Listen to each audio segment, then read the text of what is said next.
Kyle, successive defeats for the first time in 2025. What are your immediate thoughts after that one? Yeah, obviously disappointed. You always prepare to win, don't you? That's what we do, and that's the way we move and we act. So obviously disappointed. We reacted really well from our previous disappointment losing against Bradford with that performance against London, especially the first half. How disappointed are you that we couldn't really back up a reaction from last week and to lose today?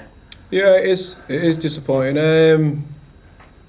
I think there's a bit more to it than them backing it up. I think we've seen and we've worked out quite a lot of answers we've needed really in terms of if we can back it up or if we can actually, climb that mountain week after week and ultimately we can't. So it's a good thing for me.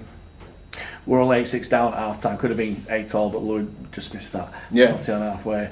What was your message at half time to the players to go out in that second half? And have you just got to give credit to Doncaster for the way that they played?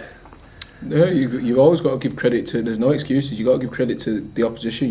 They took their opportunities. I think the main disappointment is your discipline. You're turning over the ball on your own ball, which is unusual really. That's something you don't want to do, and if you do it, you're going to hurt yourself. And ultimately, what I've seen in the last couple of weeks is we're actually getting better at causing ourselves problems.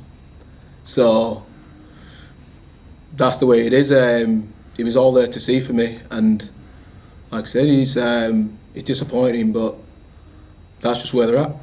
Does that make it easier for you as a coach, you knowing kind of what's going wrong to put it right? Absolutely. Look, it's not that I didn't know. I was aware of it. I think we've gone a long way.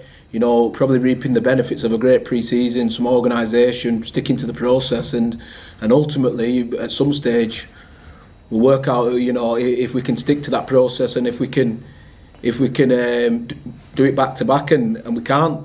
So that's all right. Look, what you got to do, dust yourself down. We're all in it. Let's not just be looking at individuals or players. We all take it on the chin together. You get better. You turn up at training next week and you get better. Could it be a case of not necessarily yourself, but the players that we've got aren't necessarily used to being favourites or being the hunted, as we're at top of the league at the moment? Quite a lot of sides now, from Bradford onwards, have kind of wanted to pick us off in a way. Do you kind of agree with that, or? Not really. I don't know why we'd have that kind of arrogance really to think that we're the hunted. You only got to look around the changing room. There's 20 people there. We're not a top two team. So, like I said, I think ourselves. I think a lot of the noise, is come off the back of a brilliant pre-season and some basics that have won us some games.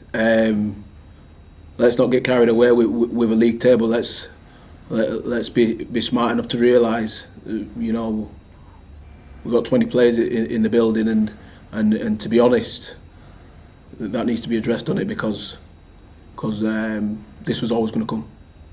You kind of did address it today with making a couple of changes, and obviously you brought Malfi this week as well.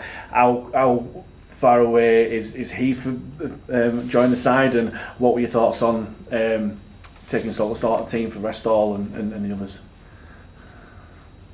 Yeah, Alfie will be available going forward. And into what was the other question? Sorry. Salt and Stall being taken out of the team. Yeah. Salt, he's played what 11 games on the bounce, and he's played good in a few of those games. Look, a few people could have been took out of the team.